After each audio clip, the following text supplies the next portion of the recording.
బీజేపీని కాంగ్రెస్ నిజంగానే మీరు ఒకటి కాదు అని చెప్పి నిరూపించడానికి ఏ ఒక్కటని చెప్పండి. మేము 10 చెప్తాం, మేము 10 కారణాలు చెప్తాం. ఇలా బీజేపీ కాంగ్రెస్ ఇండైరెక్ట్ గా ఎట్ట కలిసి పనిచేస్తుంది. ఇలా రేవంత్ రెడ్డి గారు ఆదిలాబాద్ స్థానిక శాసనసభ్యుడు బీజేపీ పార్టీ నిండు అసెంబ్లీలో మాట్లాడతారు. ఆదిలాబాద్ ఎమ్మెల్యే పాయల్ శంకర్ గారు చాలా ప్రజలుండే మనిషి. పాయల్ శంకర్ గారికి ఏదో ఆ ప్రభుత్వ పరంగా సపోర్ట్ ఉండాలి మనందరం అని చెప్పి మాట్లాడతారు. అది ఒక అసెంబ్లీలో. మరి నువ్వు కాంగ్రెస్ పార్టీ సీఎంవా లేకపోతే బీజేపీ పార్టీకి మరి కొమ్ము కాస్తున్నావా, లేకుంటే ఓటుకు నోటు కేసు ఉందని చెప్పి భయపడి బీజేపీ పార్టీకి భయపడి మాట్లాడుతున్నావా అని అడుగుతుంది. అది ఇదే స్థానిక ఎమ్మెల్యే గారు మన జిఎస్ కాలనీ పోయి జే స్టేట్ పోయి నేను పార్టీలు వేరైనా నాకు ఎవరా నేను రేవంత్ రెడ్డి గారితో మాట్లాడి మీ కాలనీకి అభివృద్ధి పట్టు తీసుకొచ్చి వీడు మాట్లాడు. ఇది ఆదిలాబాద్ లో ఉన్నటువంటి పరిస్థితి. ఆదిలాబాద్ లో బీజేపీ పార్టీ సమావేశం ఉన్నప్పటికీ హైదరాబాద్ లో కాంగ్రెస్ పార్టీ నాయకులు కొందరు రేవంత్ రెడ్డి ఇంద్రవెల్లికి వచ్చినప్పుడు డుమ్మ కొడితే పాయల్ శంకర్ మాత్రం అక్కడ అటెండ్ అవుతారు. ఇదేం ఒప్పందం, ఇది ఏమి రాష్ట్ర ఒప్పందం?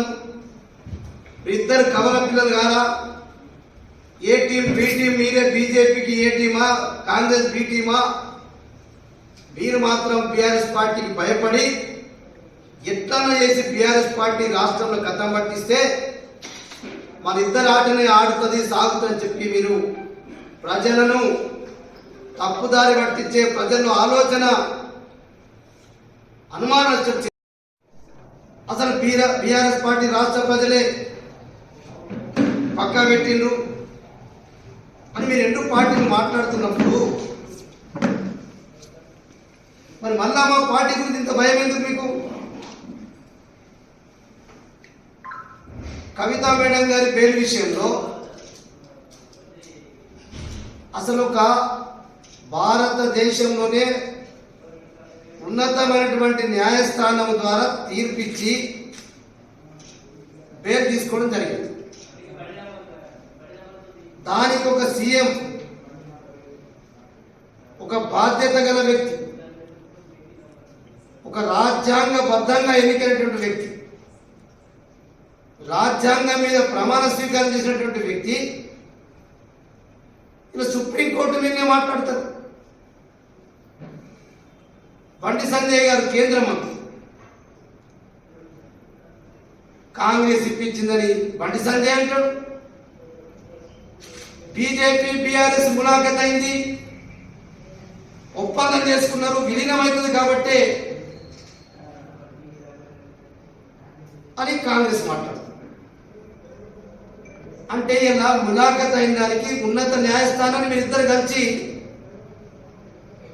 ఒక భారత రాజ్యాంగం మీద ప్రమాణం చేసినటువంటి వ్యక్తులు వీళ్ళిద్దరికిద్దరు ఒక మామూలు మనిషి కూడా సుప్రీంకోర్టును, హైకోర్టును, న్యాయస్థానాలను గౌరవించేటటువంటి దేశంలో ఉన్నటువంటి పరిస్థితి, అదే రాజ్యాంగం మీద ప్రమాణం చేసిన వ్యక్తులు బీజేపీ తోటి కాంగ్రెస్, కాంగ్రెస్ తోటి బీజేపీ ఇద్దరు కలిసి అది కాంగ్రెస్ ఇప్పించిందని బండి సంజయ్ మాట్లాడారు. రేవంత్ రెడ్డి గారు బీఆర్ఎస్ తోటి విలీనం అయిపోయింది అంటే ఇది ప్రజల్లో ఒక రకమైనటువంటి